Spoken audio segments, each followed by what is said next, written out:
小田是张哥的天菜这件事儿，上一期视频我们已经聊了很多，但还有一个问题其实没有得到充分的展开，那就是反过来，张哥会是小田的理想型吗？首先，剧宣过程中小田的害羞，小田自然流露出的亲密，小田那些越界的试探，桩桩件件是我们足以确认他反常的信号。但对于是不是理想型的答案，老实说我的内心是有犹豫的，查了全网也没有把这件事儿聊得很清楚的，甚至反向答案居多，主要是源于张哥 ISTP 摩羯这个人格特质，大家普遍觉得事业脑太冷静清醒，没办法提供充足的情绪价值，诸如此类。但人终究是独立的个体，不能被单一的符号框定，就像一向被认为高敏感理想主义的小蝴蝶，在小田身上也发展出了强大的边界感、行动力和清醒直接的处事方式。所以问题不在于 ISTP 是不是理想型恋人，而是小田会愿意靠近什么样的人。于是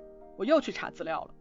连小田的忙忙碌碌寻宝藏综艺都扒出来看了，还给我看进去了。该说不说，真是个宝藏综艺。而在节目中，小田虽然平时总是元气满满，却被其他嘉宾评价为是个淡人，这似乎不太符合我们的既往印象。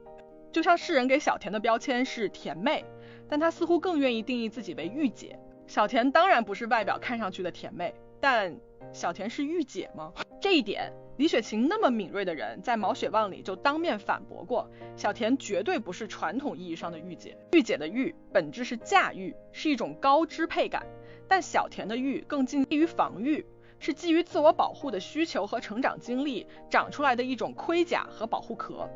而拨开所谓冷感淡人的标签，那个被小田小心保护起来的第三层，我觉得仍然是非常少女心、感性柔软的一面。如果说张哥是一个自洽的圆，那么小田更像一块夹心三明治，而小田想强调的其实是一个更强大、立体而丰富的自己。只是我们当下描述女性的词汇太匮乏，找不到能够很准确的形容这种带着一股子劲儿的少女野心家的标签。所以小田这样的女孩子情感极其丰沛，柔软又带有锋芒，锚定了目标就付出全力，是活得非常热烈，在这个世界磕磕绊绊受了很多伤，又爬起来继续奔跑的人。而这样的女孩子，我很难给一个明确的理想型画像，因为她的层次太丰富了，而且对世界的感受一直是流动的。回过头来，很多人只盯着张哥，觉得他太理性、太克制。但大家有没有想过，这是什么样的人才能配得上我们小田呢？就跟给自家闺女找对象一样，说实话也很难。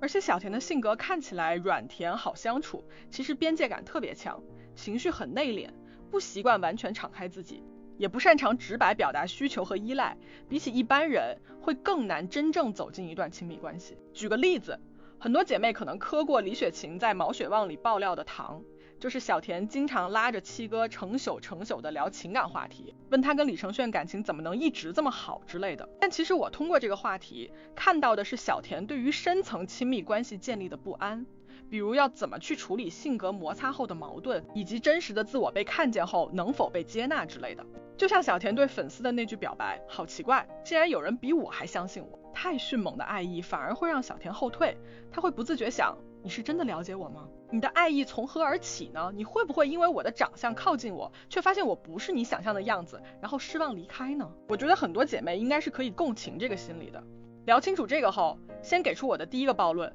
就是在一般的恋爱关系中，被很多人看重的情绪价值，对小田来说只是锦上添花的东西。最重要的东西是什么呢？是安全感，而且是我能确认到的、经得起检验的安全感。说到这里，我们张哥就要堂堂来袭了。首先，张哥在底层价值观上和小田是契合的，他俩本质上都是比较纯粹的人，磁场比较干净，而且在一个混沌的圈子，能够坚守着自己的个性、自我，甚至是有意识在进行对抗。举一个例子，大家可以去看，就是他俩的抖音置顶。一般人，特别是明星，置顶的往往是什么呢？是自己点赞数最高，也就是流量最大的视频，因为那代表别人最喜欢我的样子。但是你可以去看小田置顶的是什么，是和自己闺蜜的视频，而且是5年前的视频。我第一次看都有点惊讶，因为说实话，她的闺蜜我都不认识。就是你很少看到这种流量的艺人愿意把相识于微时的情谊摆在名利场的头号地位，因为这完全没有利己性。那再说我们张哥，他最火的视频是那条模特转场，有1500万的点赞，但这条他也没有置顶。他置顶的是什么？是去年他在法国的一些工作和旅行的碎片。虽然也有一部分是工作状态，但透过他的镜头，我们看到了夜幕下扑腾而过的鸽子，漫步异国街头的自由自在，是在透过他的眼睛看世界和感受世界。就这一个细节，你就知道这两个人，我不能说他们不在乎名利，倒也没有那么高尚，但绝对不会被流量裹挟。内心深处有更值得守护和追寻的东西，是娱乐圈难得的真心，是一个不断成长、体验更丰富世界的自我。换句话来说，他们都选择了自己定义自己。从这个角度讲，虽然我很想吐槽，磕 CP 以来真的没吃过这么不富裕的饭。就这种靠 CP 感爆火的剧，你都很少见主 CP 完全不卖，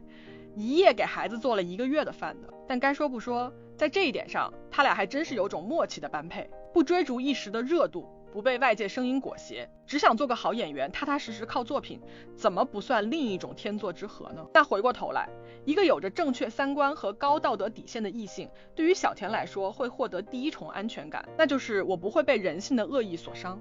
这个恶意未必是纯粹的坏，它可以是认知的偏狭，也可以是利益冲突引发的纠葛。为什么特别提这一点？是透过小田以往的微博，我感觉同样是因为高颜值，从少年时期就备受关注的人，但美貌这个东西，比起红利带给小田似乎的更多是伤害。那条出圈的刘海微博也来源于此。而我们张哥，一个前半生如此透明，却连脏话都扒不出一句的人，不管是力排众议阶下逐玉，还是营业期的各种主动表现，你就看得到这是一个有自己决断力、能扛事儿的男人。而能够交付信任，在这个圈子就已经足够珍贵了。其次，张哥的理性和克制，在很多人眼里可能情感浓度不够，但这样的人给出的爱反而是最能经得起检验的，因为他不喜欢的人绝对不会给机会，他喜欢的人也会考虑再三。而一个谨慎型和一个被动型是怎么拉扯到沙发多话熟成那样的，这里面就很有说道了。在这里我要给出我的第2个暴论，那就是张哥一定让小田感受过明确的偏爱。经典台词就是我记得混乱里的笑声，伸过手来的鼓励，至今仍然没有人知道这个伸手的鼓励到底是啥。但对于一个人走了太久又超级怕麻烦别人的小田来说，这个鼓励的含金量太高了。而且大家注意，是伸过手来的鼓励哦，鼓励意味着看到了你的犹疑，同时尊重你的选择，最重要的是不轻易示弱的小田接纳了他，记住了他，并表达了他。而根据蟑螂效应，当你已经明面上能看到一颗糖的时候，意味着暗处这样的时刻还有许多许多。张哥释放出的安全感，是一个习惯独美的人开始变得会照顾人，是一个游刃有余的人因为你的注视自乱的阵脚，是你还没想好要不要靠近的时候他不压迫不后退，是你鼓起勇气试探的时候他能稳稳接住。所以回到开头，不是谁配不配好不好的问题，而是2个自带不容易亲密的体质，有点慢热有点自我保护的人，却不受控的被对方吸引，互相试探着靠近，这种反而更细腻也更真实。用嘉伟曾经的话说，爱是个模糊却又感受得到的东西，无意穿堂风，偏偏引洪流。记得点赞关注哦。